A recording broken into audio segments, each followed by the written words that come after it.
ಗುತ್ತಿಗೆದಾರರು ಮತ್ತೆ ಪತ್ರ ಬರೆದಿದ್ದಾರೆ ಮಿನಿಸ್ಟರ್ಗಳಿಗೆ. ಹಣವನ್ನು ಬಿಡುಗಡೆ ಮಾಡಿಲ್ಲ, ಮಾತು ಕೊಟ್ಟಂತೆ ನಡ್ಕೊಂಡಿಲ್ಲ ಅನ್ನುವಂಥ ಮಾತನ್ನ ಹೇಳ್ತಾರೆ. ನನಗೆ ಮಾಹಿತಿ ಇಲ್ಲ. ನಾನು ಒಂದು ತಿಂಗಳಾಗಿತ್ತು ಉಪಮುಖ್ಯಮಂತ್ರಿಗಳು ಭೇಟಿ ಮಾಡಿ ಆಯುಧ ಪೂಜೆ ಪ್ರಯುಕ್ತ ವಿಶ್ ಮಾಡೋಕ್ಕೆ ಬಂದಿದ್ದೇನೆ. ಜೊತೆಗೆ ನಮ್ಮ ಕಾಲೇಜ್ಗೆ 5 ಎಕರೆನ ಜಾಗವನ್ನು ಸರ್ಕಾರಿ ಪದವಿ ಕಾಲೇಜ್ಗೆ ಜಮೀನು ಕೊಡಿಸಿದ್ದಾರೆ. ನಾವು ಪ್ರಿನ್ಸಿಪಲ್ಸ್ ಎಲ್ಲ ಒಂದು ವಿಶ್ ಮಾಡೋಣ ಅಂಥೇಳಿ ಅದಕ್ಕೋಸ್ಕರ ಬಂದಿದ್ದೇನೆ ಅಷ್ಟೇ, ಬೇರೆ ಯಾವ ಇದಕ್ಕೂ ನನಗೇನು ಮಾಹಿತಿ ಇಲ್ಲ. ಮಾಹಿತಿ ಗೊತ್ತಿದ್ರೆ ಹೇಳ್ತಿದ್ದೆ.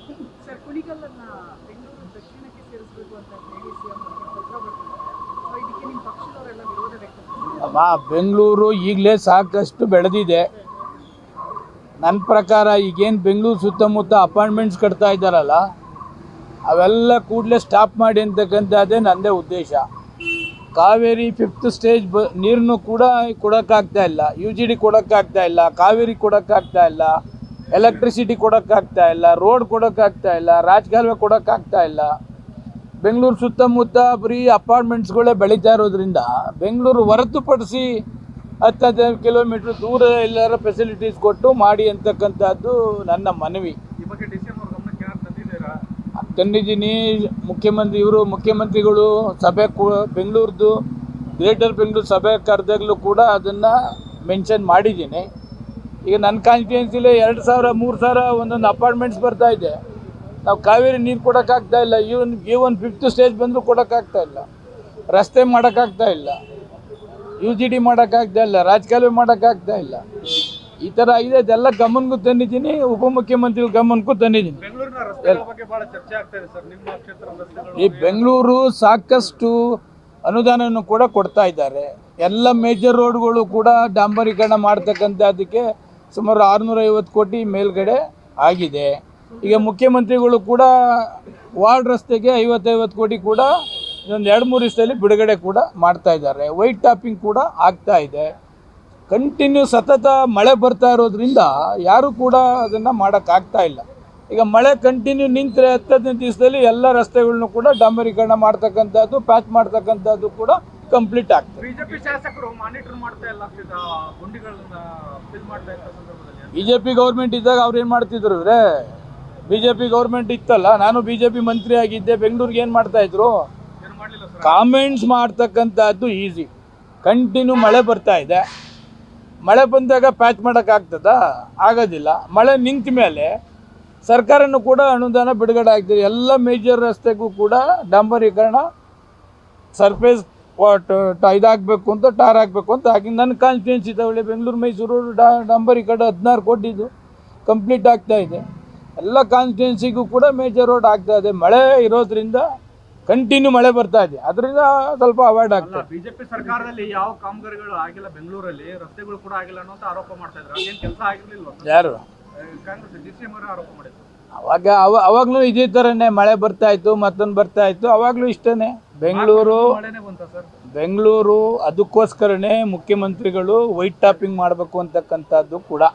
ಎಲ್ಲ ಮೇಜರ್ ರಸ್ತೆಗಳು ಒಂದು ಕಾನ್ಸ್ಟಿಟ್ಯೂನ್ಸಿಯಿಂದ 3-4 ಕಾನ್ಸ್ಟಿಟ್ಯೂನ್ಸಿ ಏನು ಹೋಗ್ತದೆ, ವೈಟ್ ಟಾಪಿಂಗ್ ಮಾಡಿಬಿಟ್ರೆ 15-20 ವರ್ಷ ಇರ್ತದೆ, ಗುಂಡಿ ಬೀಳೋದಿಲ್ಲ ಅಂತಕ್ಕಂಥದ್ದನ್ನು ಕೂಡ ಅದು ಒಂದು ಒಳ್ಳೆ ಡಿಸಿಷನ್ನು. ಕಂಟಿನ್ಯೂ ಮಳೆ ನಿಂತರೆ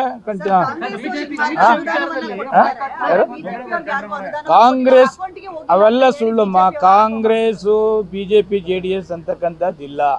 ಈಗ ಮೇಜರ್ ರೋಡು, ಈಗ ನಿಮಗೆ ಗೊತ್ತಿರಲಿ, ಮೇಜರ್ ರೋಡ್ ರಸ್ತೆಗೆ ಮಹದೇವಪುರಕ್ಕೆ ಎಷ್ಟು ಕೊಟ್ಟಿದ್ದಾರೆ ಗೊತ್ತಾ? 140 ಕೋಟಿ ಕೊಟ್ಟಿದ್ದಾರೆ. BJP ಕಾನ್ಸ್ಟಿಟ್ಯೂನ್ಸಿ ಅಲ್ವಾ ಅದು? 140 ಕೋಟಿನ 28 ಕಾನ್ಸ್ಟಿಟ್ಯೂನ್ಸಿಲಿ ಯಾವ ಕಾನ್ಸ್ಟಿಟ್ಯೂನ್ಸಿಗೂ ಕೊಟ್ಟಿಲ್ಲ ಉಪಮುಖ್ಯಮಂತ್ರಿಗಳು. 100%. ಈಗ ನಿಮಗೆ ಡಾಕ್ಯುಮೆಂಟ್ಸ್ ತಗೊಳ್ಳಿ, ನೀವೇ ఎక్కువ ಮಾಹಿತಿ ಕೇಳಿ. ಮೇಜರ್ ರಸ್ತೆಗೆ ಬೆಂಗಳೂರು 28 ಕಾನ್ಸ್ಟಿಟ್ಯೂನ್ಸಿಲಿ 140 ಕೋಟಿ ಮಹದೇವಪುರ ಕೊಟ್ಟಿದ್ದಾರಾ ಇಲ್ವಾ? ಈವನ್ BJP ಗೌರ್ಮೆಂಟಲ್ಲೂ 140 ಕೋಟಿ ಮೇಜರ್ ರೋಡ್ಗೆ ಮಹದೇವಪುರ ಕೊಟ್ಟಿಲ್ಲ, ಉಪಮುಖ್ಯಮಂತ್ರಿಗಳು ಕೊಟ್ಟಿದ್ದಾರೆ. ರಾಜಕಾಲುವೆ 27 ಕ್ಷೇತ್ರನೂ ಸರ್ವೆ ಮಾಡಿ ರಾಜಕಾಲುವೆಗೆ ಮಹದೇವಪುರಕ್ಕೆ ಎಷ್ಟು ಕೊಟ್ಟಿದ್ದಾರೆ ಅಂತೇಳಿ. ಅದರಲ್ಲಿ ಕಾನ್ಸ್ಟಿಟ್ಯೂನ್ಸಿ ವೈಸ್ ಅಂತಕ್ಕಂಥದ್ದು ಏನಿಲ್ಲ, ಭೇದ ಭಾವ ಏನು ಮಾಡಿ ಮುಖ್ಯಮಂತ್ರಿಗಳು ಎಲ್ಲರಿಗೂ 50-50 ಕೋಟಿ ಕೊಡ್ತಿದ್ದಾರೆ, ಇವ್ರಿಗೂ 25 ಕೋಟಿ ಕೊಡ್ತೀವಿ ಅಂತ ಅನೌನ್ಸ್ ಕೂಡ ಮಾಡಿದ್ದಾರೆ. ಹಾಂ, ಇನ್ನೊಂದು 2-3 ಡೇಸಲ್ಲಿ ಫೈನಾನ್ಸ್ ಕ್ಲಿಯರ್ ಆಗಿ ಫೈನಾನ್ಸ್ ಹೋಗಿದೆ, ಫೈನಾನ್ಸಿಂದ ಮುಖ್ಯಮಂತ್ರಿಗಳಿಗೆ ಬರ್ತದೆ ಫೈಲ್. ನಾವು ಕೂಡ ಫಾಲೋಅಪ್ ಮಾಡ್ತಾ ಇದ್ದೀನಿ, ಈಗಲೂ ಕೂಡ ಮಾತಾಡಿದೆ, 2-3 ದಿವಸದಲ್ಲಿ ಮುಖ್ಯಮಂತ್ರಿಗಳಿಗೆ ಹೇಳ್ತೀನಿ, ಕ್ಲಿಯರ್ ಮಾಡ್ತೀನಿ ಅಂತ ಹೇಳಿದ್ದಾರೆ. ನೋಡಿ, ಅದು 100%. ಈಗ ಉಪಮುಖ್ಯಮಂತ್ರಿಗಳು ಇದ್ದರು, ಇವರು ಒಕ್ಕಲರ ಸಂಘ ಮಠದಲ್ಲಿ ಮಾಡಿದಂಥ ಸಮಯದಲ್ಲಿ ಆರ್ ಅಶೋಕ್ ರವರಿದ್ದರು, ಅಶ್ವಥ್ ನಾರಾಯಣ್ ಇದ್ದರು, ಕುಮಾರಸ್ವಾಮಿ ಅವರಿದ್ದರು, ಎಲ್ಲರೂ ಇದ್ದರು. ಮುಖ್ಯಮಂತ್ರಿಗಳು ಏನು ಗಣತಿ ಮಾಡ್ತಿದ್ದಾರೆ ಅದೆಲ್ಲ ಕೂಡ ಸಹಕಾರ ಕೊಡಬೇಕು. ವಾಸ್ತವಾಂಶ ಏನಿದೆ ಅದನ್ನು ಕೊಡಿ, ಯಾವುದು ಕಂಪಲ್ಸರಿ ಏನಿಲ್ಲ. 60 ಕ್ವಶನ್ಸ್ ಏನು ಕೇಳ್ತಾರೆ, ಯಾವುದಾದ್ರು ಇರ್ತಾರೆ, ಜಿನೇನು ಕೊಡಿ ಅಂತಕ್ಕಂಥದ್ದು ಅವತ್ತು ಯುನಾನಿಮಸ್ ಆಗಿ ಡಿಸೈಡ್ ಆಗಿದೆ. ಒಳಗೊಂದು ಹೊರಗೊಂದು ಯಾಕೆ ಜನರಿಗೆ ಅವ್ರು ಕರೆ ಕೊಡಲಿ, ಜನಗಳೇನು ಬುದ್ಧಿವಂತರಲ್ವಾ, ಜನಗಳು ಎಲ್ಲ ಡೀಟೇಲ್ಸ್ ಕೊಡ್ತಿದ್ದಾರೆ. ಈಗ ನನ್ನ ಕಾನ್ಸ್ಟಿಟ್ಯೂನ್ಸಿಲೇ ಪ್ರತಿ ಪಂಚಾಯತಲ್ಲೂ ಸಭೆ ಮಾಡ್ತಾ ಇದ್ದೀನಿ, ಯಾರು ಅಬ್ಸರ್ವರ್ ಬಂದಿದ್ದಾರೆ ಅವರೆಲ್ಲ ಕುಣಿಸಿ, ಅವ್ರನ್ನೇ ಬೆಂಗಳೂರು ತಹಸೀಲ್ದಾರ್ನೇ ಕುಣಿಸಿ ಪ್ರತಿ ಪಂಚಾಯತಿಲೂ ಗಣತಿದು ನಾನೇ ಸಭೆ ಮಾಡ್ತಾ ಇದ್ದೀನಿ, ಸಾರ್ವಜನಿಕರಿಗೆ ಹೇಳ್ತಾ ಇದ್ದೀನಿ, ಇದು ಇಂಟ್ರೆಸ್ಟ್ಗೆ ಮಾಡಿ, ಯಾರಿಗೂ ಏನೂ ಅನ್ಯಾಯ ಆಗೋದಿಲ್ಲ, ತೊಂದರೆ ಆಗೋದಿಲ್ಲ, ಇದು ಅನುಕೂಲ ಅಂತಕ್ಕಂಥದ್ದನ್ನು ಹೇಳ್ತಾ ಇದ್ದೀವಿ. ಕೇಂದ್ರ ಸರ್ಕಾರ ಜಾತಿ ಗಣತಿ ಮಾಡುತ್ತೆ, ಈ ಗಣತಿಲಿ ಭಾಗಿಯಾಗಬೇಡಿ ಅಂತ. ಅದು 27ಕ್ಕೆ ಅದು ಆಗ್ತದೆ, ಇದು ಆಗ್ತದೆ. ಇವ್ರೆ ತಪ್ಪೇನಿದೆ ಅದರಲ್ಲಿ? ಬರೀ ಕಲ್ಲು ಹುಡುಕೋದೇ ಆಗೋಯ್ತಲ್ಲ, ಮೊಸಲು ಕಲ್ಲು ಹುಡುಕೋದೇ ಆದರೆ ಹೆಂಗಾಗ್ತದೆ? ಎಲ್ಲರಿಗೂ ಒಳ್ಳೇದಲ್ಲಿ. ಗ್ಯಾರಂಟಿ ನ್ಯೂಸ್, ಸುದ್ದಿ ಖಚಿತ, ನ್ಯಾಯ ನಿಶ್ಚಿತ.